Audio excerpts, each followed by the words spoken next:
Thanks for joining us. I'm Megan Roberts. Yukon RCMP are continuing to search for a man who is missing on the Teslin River. Someone found 31-year-old Dominic Bandorski's overturned canoe on June 11th. His camping gear, GPS communication device, and life jacket were with it.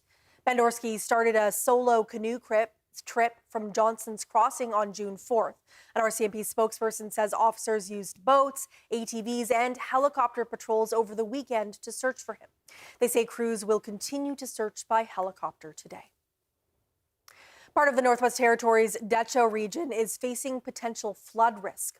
Widespread rainfall is expected to hit the South Nahanni River Basin today through to Tuesday evening. The NWT Department of Environment and Climate Change says 15 to 30 millimeters of rain could fall across much of the Mackenzie Mountains, and it's warning of flooding risks. Water levels on the South Nahanni River are already higher than normal. Late this afternoon, Nahanni Butte's SAO told CBC News the community is monitoring water levels every hour. Kindergarten and grade 1 students in Nunavut are wrapping up the first year of a new curriculum. It centers more on Inuit traditional knowledge. The CBC's Bianca McEwen tells us how it's going so far. At an Iqaluit school, Education Minister David Akyaga gives his grade of Nunavut's new school curriculum. It is going very well, and a lot of planning and preparation has taken place in order for this to be implemented, and the rollout has been phenomenal with our wonderful teachers. The new curriculum centers IQ principles and was developed with the help of elders. Each year, another grade's curriculum will be introduced. Ayagok says though the rollout has gone well, he worries about the territory's teacher shortage, but that the government is aggressively recruiting teachers. There was a lot of vacancies, and there continues to be vacancies, and that's what worries me. We need humans behind these, allowed to teach for all grades. Justin Machette, Nunavut Teachers Association president, shares this concern.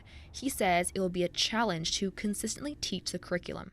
We have such a high turnover of teachers here that there's going to be teachers who are teaching the curriculum for the first time with no training or knowledge of the curriculum and how to roll it out. He says he's been getting some mixed reviews from teachers who like the curriculum's cultural elements but worry about changes to learning standards. So I'd give it a B. Overall what I'm hearing is pretty positive, but there are some pretty significant concerns around the objectives that I am hearing as well. But the material and the resources is a big positive. He says he's not sure if teachers are prepared to implement the new grade 2 curriculum this fall, but Akyagok says he's hopeful teachers will be ready. We're very positive about it, and I'm optimistic about it that it's going to happen. But sometimes reality hits that we don't have enough resources to support our teachers at times. The grade 7 to 12 curriculum is still being developed. Bianca McEwen, CBC News, Iqaluit. Sailing season in Yellowknife has begun. The Great Slaves Sailing Club held its annual lift-in over the weekend. On Saturday, over 20 boats were hoisted by a crane and lowered into the water.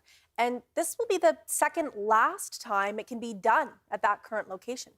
The Sailing Club has had its own boat launch officially since 1987, but boats will have to come out of the water in September of 2027 to make way for the Giant Mine remediation project. For 2 years, the site will be closed to clean up arsenic contamination in the soil. We've known for quite a while that we will be evicted from this area. We're expecting that boats, once they're lifted out, we have to find somewhere to put them that's not here. The club currently has about 80 members. Many of them store their boats in onshore cradles at the site over the winter. After the area is cleaned up, the Sailing Club can return to a newly rebuilt boat launch, but they'll have to share it with the general public. The public boat launch next door will be closed for at least 8 years while remediation moves down the shoreline. Rousseau says that could require a bit of an adjustment. He estimates the Sailing Club could have to share the space with up to 200 additional boats and other motorized craft. Any boat that wants to get into the water and that can't do it from downtown or Old Town, they have to come to the public boat launch here. So once we become a shared space, we're going to have to juggle, our quiet enjoyment of a property with the necessity for having boats launch into the water. Russo says he's not worried and he hopes sharing the space might get more people to join the club. Wildfire season is in full swing in the Northwest Territories. NWT Fire says most of the territory is still in drought and fire conditions are expected to be extreme over the next couple of days, especially in the central and eastern parts of the territory. Right now, there are 3 fires in the Norman Wells area. All of them are considered out of control. None, though, are threatening the community or infrastructure. Smoke may be visible from Norman Wells. There's also a new fire in the South Slave, 38 kilometers west of Kakiza Lake. That one is not far from Highway 1, just 17 kilometers. And NWT Fire says wind could push it even closer. It says to expect smoke and crews working in the area. Tree planters hit the ground in Betchacon over the weekend. They're putting about 1.5 million trees in and around the Clichon community this summer. It's the continuation of an ambitious project that aims to guard against future fires and restore caribou habitat. But this year, there's another layer of complexity. The CBC's Leanie Lambrink explains. A big tree planting project on Clichon lands is heading to Wekwati later this summer. The goal is to plant 450,000 seedlings in a burn area on Snare Lake, opposite from the small NWT community itself. Since it doesn't have an all-weather road, getting everyone and everything to that spot is going to be complicated. Wekwati is unique. I've had, especially early on in my career, really remote areas that we worked with, helicopter, float planes, the boats, everything else. But in Wekwati, we'll need to use all of them. The big project aims to put in 13 million trees on Clichon lands over several years. Planting started in and around Betchacon last year, and that's where things began again this weekend. Fire-resistant trees are meant to protect the community from wildfire. A burn area along Highway 3 to Yellowknife is being planted too. So when a fire burns so deep that there's nothing there to get started, it's really hard for the forest to come back. And we're seeing it in many different areas around the north. And so the more and more we help out the forest, the more we can promise to have dense spruce forest and bring back the vegetation for the animals as well as the people, of course. The project is partly funded by the federal government's 2 Billion Trees program. That program was canceled last fall, but a spokesperson for the Clichon government says Ottawa has said it will honor existing agreements. That means after this season of planting wraps up, tree planting is expected to continue for another 4 years. Leanie Lambrink, CBC News, Betchacon. The 20th North American Caribou Workshop is underway in Yellowknife this week. The international conference is being hosted by the Northwest Territories government and caribou co-management partners. Hundreds of people from across the spectrum of caribou monitoring, research, and stewardship will be attending. This year's theme for the conference is United by Caribou. It emphasizes the unique relationships different people, organizations, and communities have with caribou. Caribou are ecologically and culturally very important across the circumpolar areas, and we are in a time in the world of uncertainty, whether it's geopolitical, environmental, economically. I think often environmental issues get pushed a bit to the side in those sorts of times of uncertainty. So I think now it's very important to be coming together to discuss and share and listen and learn from one another about issues facing caribou so we can hopefully have thriving and healthy populations. Caribou-related topics featured in the conference will include habitat restoration, genetics, and the potential impact incoming major infrastructure projects will have on the animal. Project Nanilavut 2026 began today in Winnipeg. The initiative helps Inuit families locate the graves of loved ones who were brought south for tuberculosis treatment from the 1940s to the 1960s. Nunavut Tungavik Incorporated and the Kivaluk Inuit Association brought delegates to the city over the weekend. They arrived from Baker Lake, Coral Harbor, Arfiet, and Rankin Inlet. Today, they had their first gathering, beginning with an opening prayer. Delegates also watched a presentation that covered the history of Canada's tuberculosis epidemic. The trip runs until Wednesday. A major exhibition featuring Indigenous circumpolar art is now running at the National Gallery of Canada in Ottawa for the summer. Sandra Abma takes us there. It's a world of color and texture and bold visual storytelling. Quiglanik at the National Gallery of Canada reveals the complexity and range of artistic expression from the circumpolar Arctic region. It's unexpected, it's surprising, it's delightful, it's sweet, and it's also very powerful. Sculpture and beadwork, printmaking and painting, work made from hair and bones, feathers and fish skin, from 70 Indigenous artists who live across a vast northern region of Canada's north and Alaska, Greenland, Scandinavia, and Siberia. Artists who make art from natural materials, creating an exhibition that is not only visually exciting, it smells good, too. There's reindeer skulls, fish skins, Arctic cotton, smoked hide, even coffee grinds. And as you walk through, you can get that wafts of what it's like to work in our studios, in our homes. It's bigger than you thought. It is bigger than I thought. In the center of the exhibition, a traditional space for gathering and contemplation. A Hagip is a traditional Inuit gathering space, and central to this exhibition was bringing people together.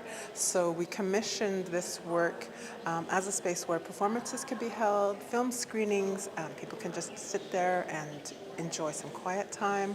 It's also a perfect place for an impromptu throat singing session by two of the curators.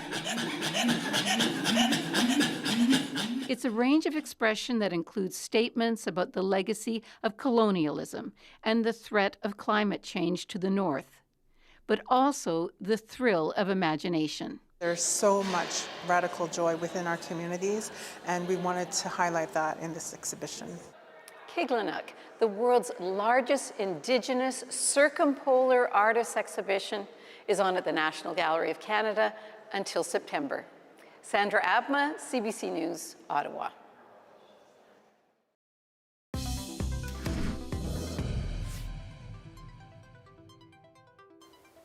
An Inuit-led university in Canada's Arctic is one step closer to becoming a reality. Site preparation is expected to ramp up this summer in Northbeat, Nunavut. The university is not only a first for Canada, it's a decades-long dream of Inuit leaders who hope to reduce the barriers for Inuit going to post-secondary school. The CBC's Juanita Taylor walks us through what makes this university so unique.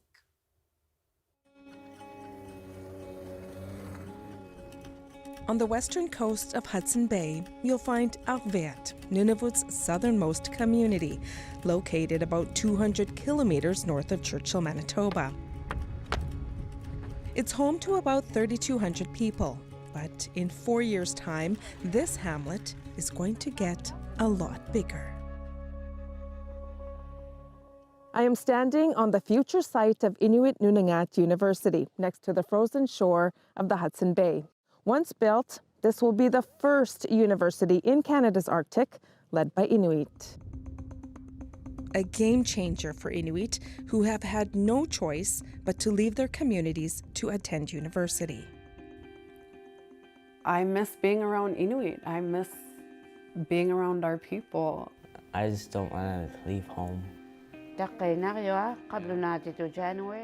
For majority of students, it's a big deal to think about traveling outside of our home community to go to school for post-secondary. Knowing that you don't have to do that, that is a new way to inspire children to go to school. We've come to learn more about what makes this university so different.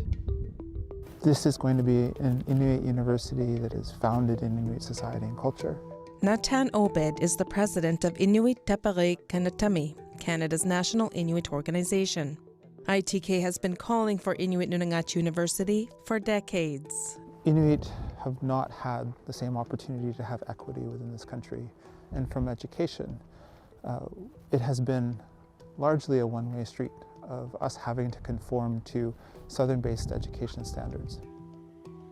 The foundation of this university is based on Inuit perspectives. Its courses are designed by Inuit, such as degrees in Arctic sovereignty, Inuktitut, and Inuit midwifery. For, say, the Southern Canadians who are still wondering why Canada should care about this, what would you tell them? We're trying to take back the centrality of our society. And I think that should resonate with all Canadians, that you want your students to have a grounding in the place that they call home.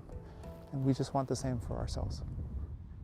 About 70,000 Inuit live in the 4 regions that make up Inuit Nunangat, the homeland of Inuit in Canada.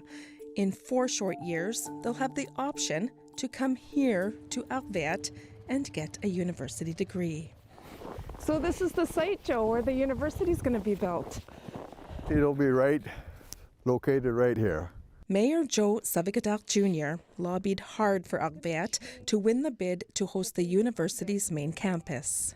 Everyone's looking forward to the day that the doors open here in Northbeat and hoping that people will get jobs and benefit from having high population of influx here in Northbeat. Growing by 500 people, from students and their families to university staff. Are you worried about that change?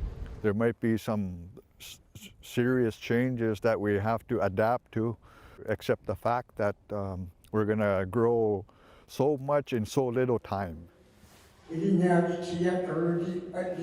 Community members have questions about the changes ahead at this information session. With 500 more people, Northbeat like Joy Suluk believes the university could fundamentally change the nature of the community. Our relationship with our neighbors, our fellow Inuit, is going to be watered down with more people coming in. If we don't prepare ourselves, I think we're going to end up like big cities, being isolated from everybody. That's what I'm afraid of. While ITK and Northbeat start preparing, Inuyak Leslie Fredland is finishing up her 4th year at NSCAD University in Halifax, a far distance from her home in Rankin Inlet, Nunavut. I've always been interested in the arts. I just had this yearning to learn more. To do that, she had to relocate over 2,700 kilometers with her children, but it hasn't always been easy. I've experienced racism and microaggressions in relation to some of like the art I was creating. Those frustrations and missing her people had her on the brink of quitting. Why did I move us? Like all this time and all this energy, I did feel like quitting. I just wanted to quit. I just wanted to up and leave. To feel that so close to the end. That's when she heard about Northbeat's announcement. It was so powerful. Our fellow Inuit will have that option. They'll have that opportunity. Back in Northbeat, Kukik Baker is busy with work and family. You made a racetrack? Before settling down, she took 1 year of social sciences at the University of Winnipeg after graduating high school and never went back. I went from a class of 11 students with lots of support to just me and my husband living in Winnipeg. No other Inuit at the university that I knew of. Like a big culture shock. Now Baker runs programs in Northbeat based on Inuit culture. A university built on those same values excites her. If we had Inuit Nunangat University when I graduated, I most definitely would have applied. She's excited her boys will have the option of going to university right here at home. At John Anglalugjuak High School, culture and learning go together. Chichi Arinze is the principal. Culture is the #1 factor that runs this school. January. She's seen the struggle some students have when they graduate. Even for our students who have graduated high school, not all of them are able to make the next step to go to a post-secondary institution. And for even those who go, they don't all complete their program. Nearly 34% of Inuit completed a post-secondary certificate, degree, or diploma in 2021, according to Statistics Canada. For non-Indigenous Canadians, the rate was nearly double at 68%. Arinze says Inuit Nunagat University could make all the difference. Has there been like a buzz around the school since Northbeat was selected? They are excited. I think it's going to continue to be a motivation to come to school. Waiter, cleaning, helping with...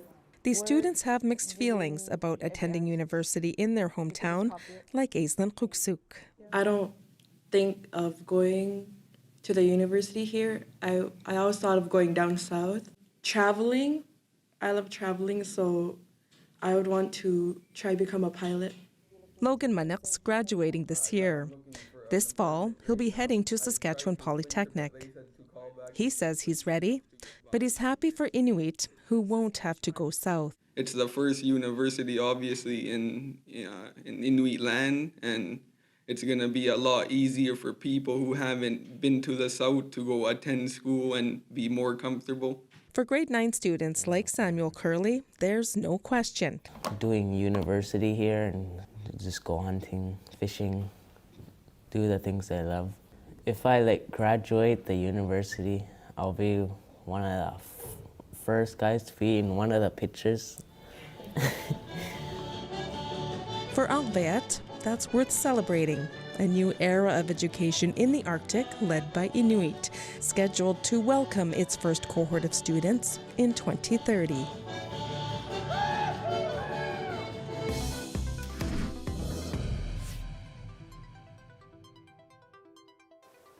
It is mosquito season here in the north. For many, they are the worst part of the summer.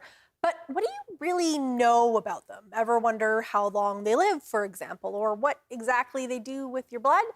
Catherine Barton has those answers. Did you know only female mosquitoes are out for blood? They extract protein and iron from blood and use it to make eggs. Once she has it, she will find a wet place to lay between 150 to 250 eggs. Then she'll take a couple days off before finding another victim. She does this again and again throughout her 2 to 4 week life cycle, unless she gets slapped, of course. Warm and wet weather is the perfect recipe for mosquitoes to thrive. In the Northwest Territories, there can be millions in a single hectare. That's just a fraction of 1 square kilometer. Why do we need mosquitoes? They form a key part of our ecosystem. Several animals depend on skeeters in their diets. Without mosquitoes, frogs, fish, dragonflies, bats, and spiders would go hungry. How do you keep them away? There's the obvious choice, mosquito repellent with DEET. Wear light clothing, mosquitoes are attracted to dark colors. Lay off the perfume and cologne, they're known to be attracted to scents. And stay inside when mosquitoes are more frequent between dusk to dawn.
And that is Northbeat for tonight. For news anytime, go to cbc.ca/north. Thank you for watching.